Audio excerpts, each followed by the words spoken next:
آپ یہ سمجھ لیں کہ ایک فقیر کا ادب جاننے سے پہلے ایک بادشاہ کی آرزو کو دیکھ لیں. قرآن وہ کلام ہے کہ جس کی عظمتوں کے آگے اپنی جبیں کو صرف فقراء اور علماء نے ہی خم نہیں کیا ہے، سلاطین نے بھی اس کے حضور میں زانوئے ادب طے کیے اور تمنا کی ہے کہ جس وقت ہندوستان کی بقا کے لیے اور دین اسلام کی بقا کے لیے حضرت شاہ جہاں کو اورنگزیب عالمگیر نے نظر بند کر دیا تھا، اورنگزیب کا شمار بعض علماء نے مجددین میں فرمایا. اور میں کہہ دوں کہ اعلی حضرت امام اہل سنت مجدد دین و ملت فاضل بریلوی یوں ترتیب دیتے تھے. اعلی حضرت کو سنیں. اکبر بود. اکبر سب سے بڑا کافر تھا. اعلی حضرت کہتے ہیں اس نے دعوی خدائی کیا تھا نا. پھر فرماتے ہیں جہانگیر مسلمان بود. جہانگیر مسلمان تھے.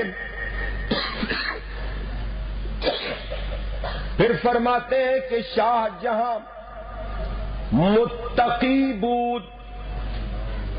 شاہ جہاں متقی تھے.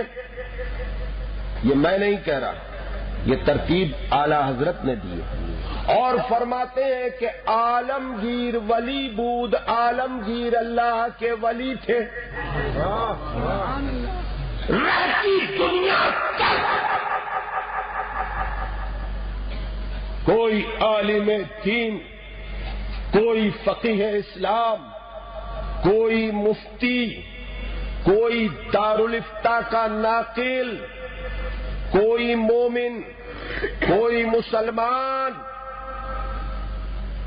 اورنگزیب عالمگیر کے اس احسان کو نہیں بھول سکتا کہ جو اورنگزیب عالمگیر نے علماء کو جمع کر کے فتاوی عالمگیری کو مرتب کیا. میں کہتا ہوں کہ خدا کی قسم وہ میرے اعلی حضرت ہو یا قیامت تک کے اعلی حضرت، سب کے اوپر عالمگیر کا احسان. بے شک فتاوی عالمگیری بے شک اورنگزیب کا احسان. یہ ہندوستان کے سلطان تھے کہ جنہوں نے 56 سال تک ہندوستان کے اوپر حکومت کی تھی، اور واحد دنیا کا سلطان کہ جس کے اوپر آج گالیاں پڑ رہی ہیں.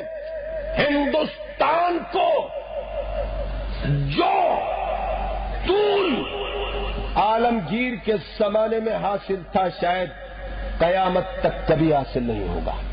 اور 56 سال تک کیپٹل میں نہیں رہے عالمگیر.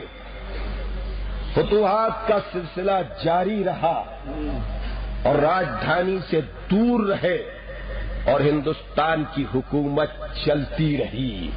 اس لیے کہ قرآن کو لکھ کر اور ٹوپیوں کو سی کر اپنی غذا حاصل کرنے والا عالمگیر اللہ کے رسول کا نائب تھا.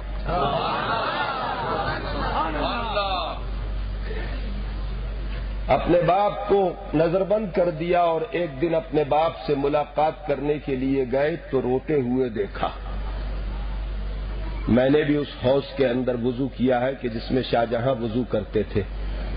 میں نے بھی ان پتھروں پر جا کر سجدے کیے ہیں خدا کو کہ جن پتھروں کے اوپر شاہ جہاں نے اپنی جبیں کو رگڑا ہے اور سجدے کیے ہیں. اور میں نے چاہتا ہے کہ شاید یہاں شاہ جہاں کے تلوے لگے ہوں، شاید یہاں پر عالمگیر کے تلوے لگے ہوں، شاید یہاں شاہ جہاں کی جبیں لگی ہو، شاید یہاں شاہ جہاں اور عالمگیر نے اپنا لعاب ڈالا ہو. ان پتھروں کو میں نے چاٹا. اللہ ان پتھروں کی زیارت کے صدقے میں بخشتے. لوگ نہیں سمجھتے کہ شاہ جہاں کیا ہے. لوگ تاج محل دیکھنے کے لیے جاتے ہیں، میں شاہ جہاں کی تربت کی زیارت کے لیے جاتا ہوں، اس لیے کہ میرا پیر